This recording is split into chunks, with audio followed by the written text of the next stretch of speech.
Jumpa lagi di channel Skysen Solution. Pada video ini, kita akan belajar bagian yang paling penting dari Bootstrap, yaitu Grid System.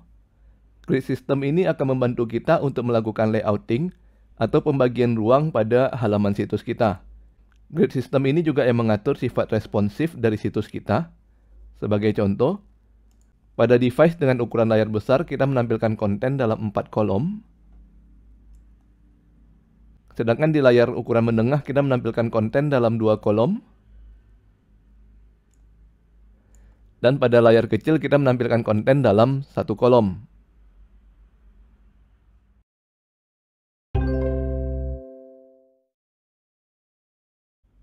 Kita langsung mulai coding. Saya sudah menyediakan satu buah source code baru yang merupakan boilerplate dari Bootstrap 5. Kali ini saya beri judul Responsive Grid System. Dan hasilnya seperti yang bisa kita lihat pada browser. Untuk menggunakan grid pada Bootstrap, pertama kita harus membuat kontainer terlebih dahulu. Caranya, kita bisa tambahkan tag div dengan menggunakan kelas container.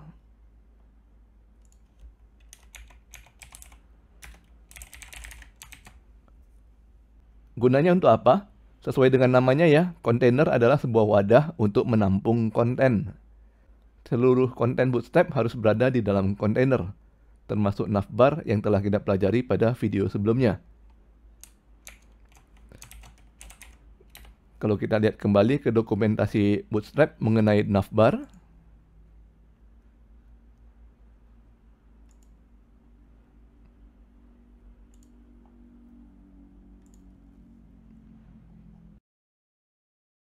kita lihat lagi ke contoh kode yang diberikan. Jadi sebenarnya komponen navbar ini seharusnya dibungkus di dalam kontainer. Bisa kita lihat di sini bahwa setelah tag nav, ada sebuah tag div yang menggunakan kelas container fluid. Di video sebelumnya kita tidak membahas mengenai kontainer ini ya, karena kita ingin lebih berkonsentrasi pada komponen navbarnya. Lagi pula khusus untuk komponen navbar dapat berfungsi dengan baik walaupun tidak menggunakan kontainer. Jadi di sini kontainer adalah opsional. Namun sebaliknya, untuk menggunakan grid, kita diharuskan menggunakan kontainer. Kalau tidak, maka grid tidak bisa berfungsi dengan benar.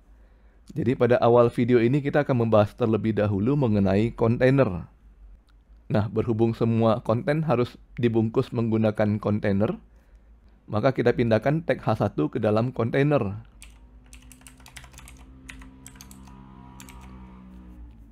Dan agar kita bisa melihat lebih jelas bagaimana sih bentuk kontainer di dalam browser, maka kita tambahkan kelas bgPrimary pada tag div.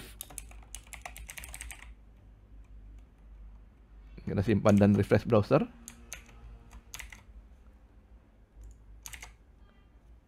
Nah, sekarang kita memiliki judul Responsive Grid System yang berada di dalam kontainer. Perhatikan bahwa tag kontainer menggunakan warna latar belakang primary, yaitu warna biru. Jadi kita bisa melihat posisi kotak kontainer. Dan perhatikan kontainer berada di tengah browser dan ada margin pada bagian kiri dan kanannya.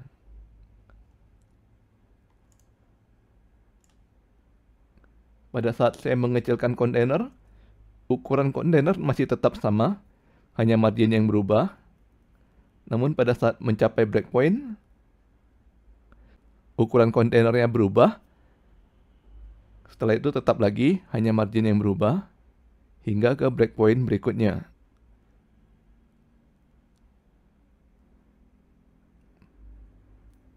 Jadi sekarang teman-teman bisa menangkap ya kurang lebih kontainer itu seperti apa.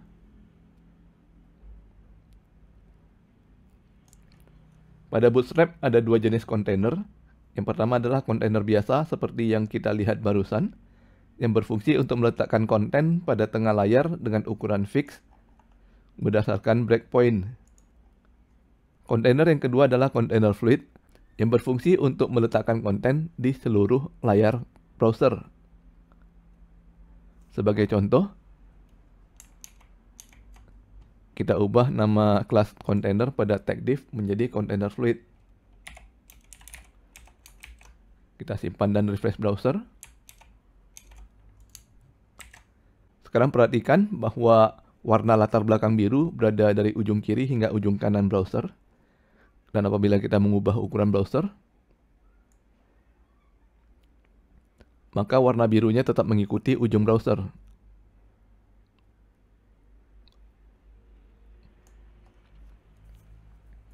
Sekarang pertanyaannya, kapan kita menggunakan kontainer dan kapan kita menggunakan kontainer fluid? Kita menggunakan kontainer pada situs-situs yang berisikan konten, seperti berita, blog, sales letter, dan lain-lain. Dengan menggunakan kontainer, konten kita lebih enak untuk dibaca, dan kita juga lebih gampang untuk mengatur bagaimana cara situs menampilkan kontennya. Sedangkan kontainer fluid lebih banyak digunakan pada software yang berfungsi untuk menampilkan data, terutama data dalam bentuk tabel dan grafik. Contohnya adalah software POS atau mesin kasir, atau software akuntansi, dan lain-lain. Dengan menggunakan kontainer fluid, kita bisa memanfaatkan semua ruang yang tersedia pada browser, sehingga kita bisa menampilkan lebih banyak data di layar. Nah, pada Bootstrap juga tersedia pilihan untuk menggunakan kedua kontainer sekaligus. Jadi pada layar dengan ukuran kecil, kita bisa menggunakan kontainer fluid, hingga mencapai breakpoint tertentu, kita berganti ke kontainer biasa. Caranya, kita tinggal mengganti nama kelasnya menjadi kontainer dash breakpoint. Sebagai contoh, apabila kita ingin agar kontainer berubah di layar ukuran large, maka kita ubah nama kelasnya menjadi kontainer dash lg. Kita simpan dan refresh browser. Nah, sekarang pada saat layar berukuran kecil, kita menggunakan kontainer fluid hingga mencapai breakpoint layar besar. Nah, sekarang pada bagian kiri dan kanan browser sudah ada margin, artinya sekarang kita menggunakan kontainer biasa.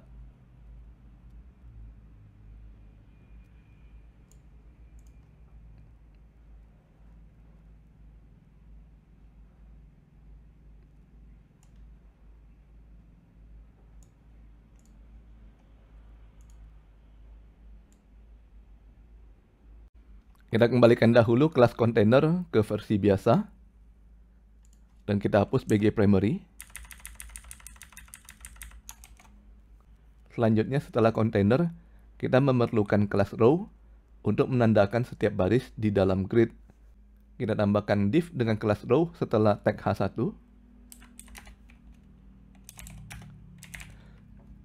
Kita coba isi dengan kata konten 1. Kita simpan dan refresh browser. Nah, sekarang kita lihat ternyata kata konten 1 berada sedikit lebih kiri dibandingkan judul. Kalau kita inspect,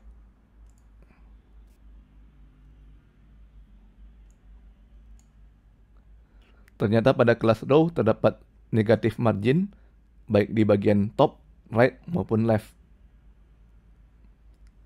Tidak masalah ya, karena seharusnya kita tidak boleh menaruh konten secara langsung di kelas row. Konten harus kita bungkus lagi ke dalam kelas call atau kolom. Sebagai contoh, kita tambahkan lagi div dengan kelas call, dan kita pindahkan kontennya ke dalam div. Dan sekarang posisi konten sudah sejajar dengan judul. Agar kita bisa melihat lebih jelas mengenai kelas call ini, kita bisa tambahkan kelas BG primary di sampingnya.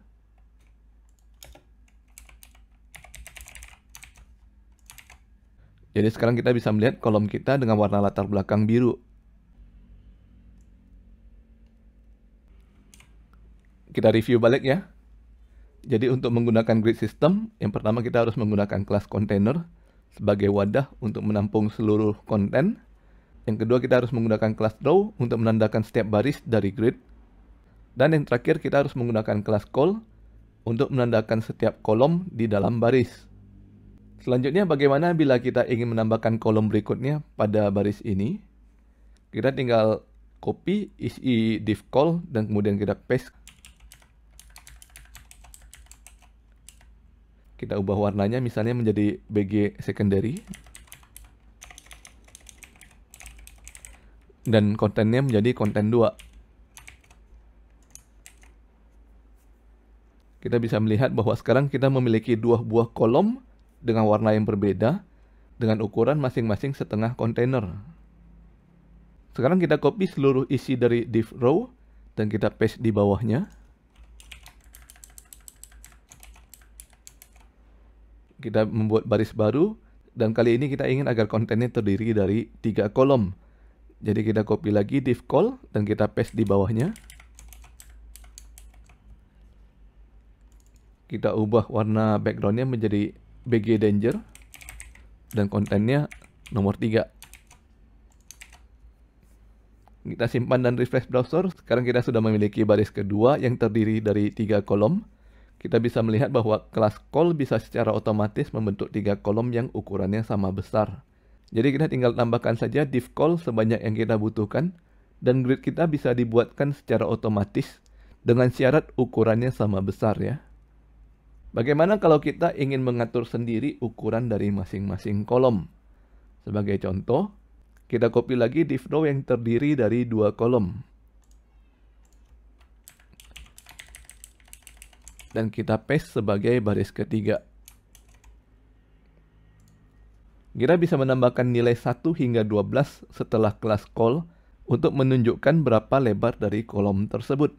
Secara default, setiap baris di dalam grid memiliki 12 unit lebar. Jadi apabila kita menggunakan kelas call -1, artinya kolom tersebut akan memiliki lebar 1/12 dari baris. Apabila kita menggunakan call -6, artinya kolom tersebut akan menggunakan separuh dari baris. Dan apabila kita menggunakan call 12, artinya kolom tersebut akan menggunakan seluruh baris. Sebagai contoh, kita gunakan kelas call 1 pada konten pertama dan call 2 pada konten kedua. Kita simpan dan refresh browser.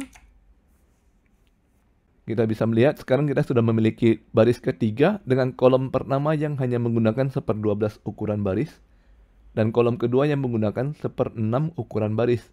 Ukuran kolom kedua adalah 2 kali lipat kolom pertama dan secara total kedua kolom menggunakan 1/4 ukuran baris. Sisa baris yang tidak digunakan menjadi ruang kosong. Kalau misalkan kita ubah call 1 menjadi call 6, maka sekarang kolom pertama menggunakan separuh ukuran baris. Sedangkan kolom kedua tetap menggunakan 1/6 ukuran baris. Kita ubah lagi call 6 menjadi call 11.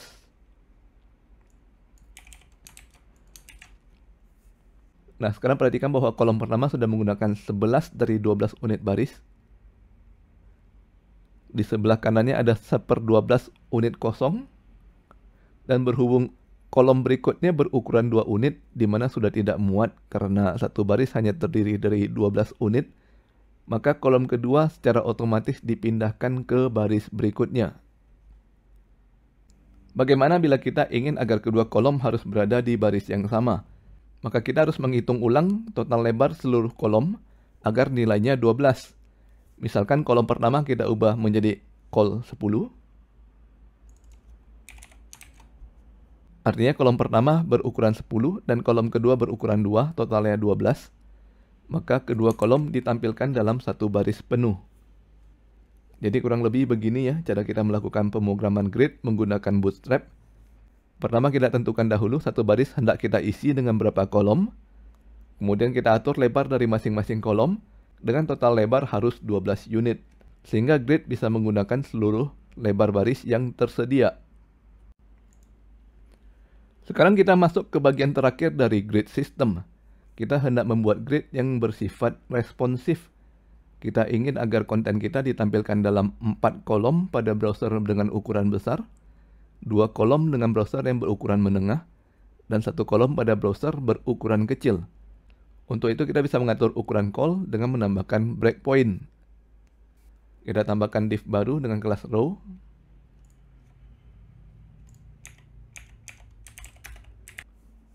Kali ini kita tambahkan kelas mt3 untuk memberikan margin di bagian atas agar baris kita yang responsif ini terpisah dari baris-baris sebelumnya.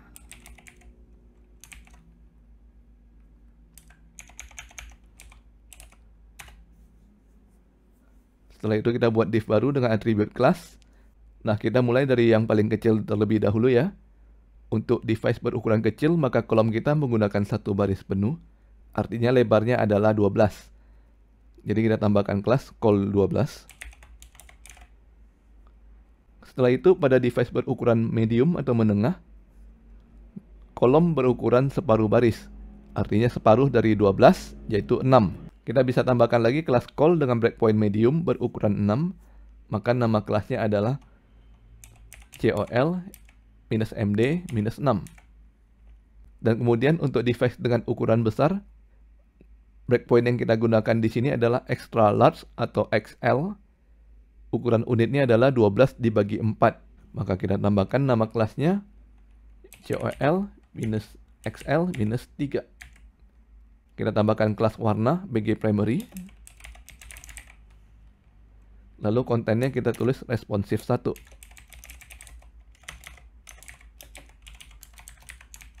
Kita copy div kolom ini dan kita paste sebanyak 3 kali. Kita ubah warna backgroundnya menjadi secondary, danger, dan sukses.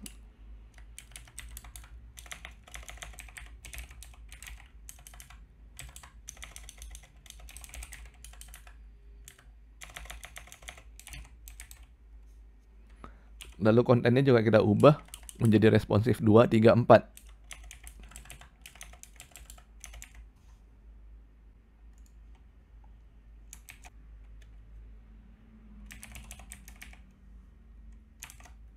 Kita simpan dan refresh browser. Perhatikan sekarang kita memiliki baris baru dengan konten bersifat responsif. Pada saat browser berukuran paling kecil, maka setiap baris hanya mengandung satu kolom. Dan apabila diperbesar hingga memasuki breakpoint medium, maka setiap baris mengandung 2 kolom. Dan bila kita perbesar lagi hingga breakpoint extra large, maka setiap baris mengandung 4 kolom.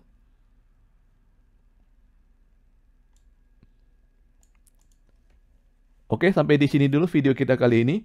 Bagi yang ingin mendapatkan source code dari video ini bisa melihat deskripsi pada video. Jangan lupa subscribe ke channel Skysen Solution untuk mendapatkan informasi terbaru dari kami. Dan sampai bertemu lagi di video berikutnya.